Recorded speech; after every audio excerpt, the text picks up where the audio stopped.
Hi, my name is Brittany Morrison. I'm so excited and grateful to be a part of this event with parents of Black children and to also be a representative of Stolen from Africa.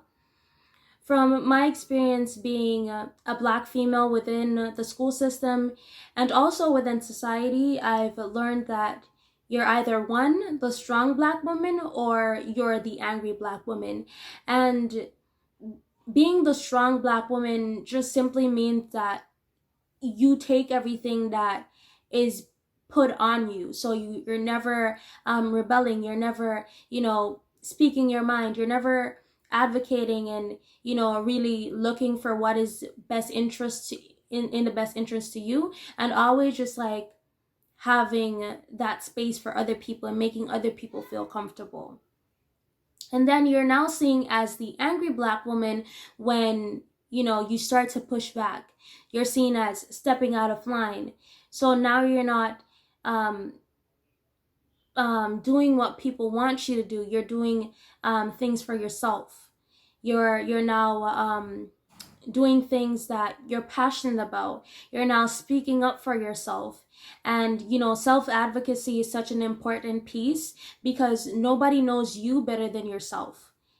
And to be honest, I think both of these ideologies are quite crap, to say the least. And that's because, ourselves and like as society feeding into those like beliefs is can be so detrimental and sometimes cause insurmountable and irreversible damage to a person.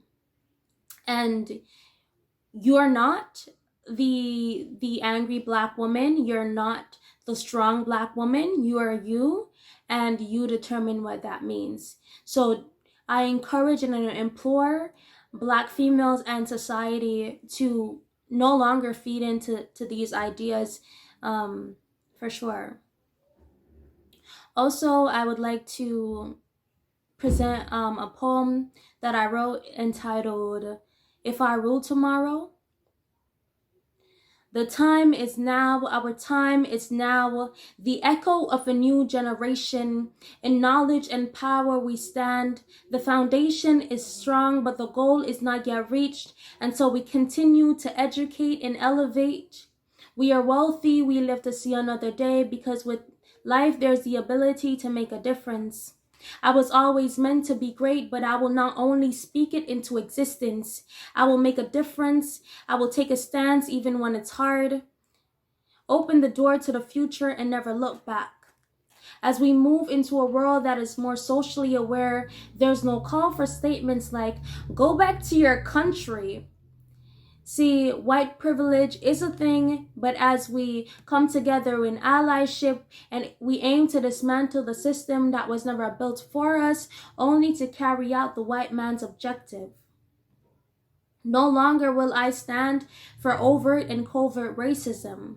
No longer will I tolerate living in a world that thinks it's a privilege to be followed in a store, or to be deemed a criminal for the color of my skin, or to be deemed a criminal for wearing a hoodie. Dear white people, civilize yourselves before you civilize others. Because you are the real monsters, cold-blooded killers, robbers of lives, and blaming it on a bad day. The most valuable things are made over time when you apply pressure or dirt. Diamonds need pressure to form and flowers need soil. In darkness there is light. And like a flower I will bloom from the soil, never forgetting where I came from in the system of inequality and injustice. And I promise that I will make a change, a change, a change for the future generation where race isn't a problem and the only thing they have to worry about is which university they want to attend. We live in a world where the system makes it okay for a few Black people to get out in order to justify locking us in. Fear is natural. Without it, there is no courage, but I will no longer be a slave to a slave to fear.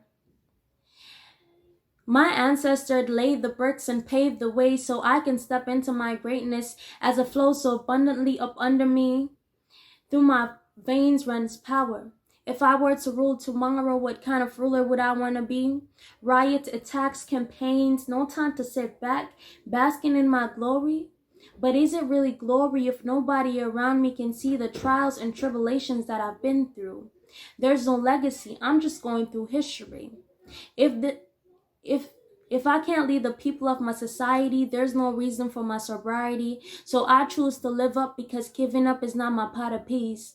Do some critical thinking and reevaluate my priorities if I were to rule tomorrow and be the ruler I want to be.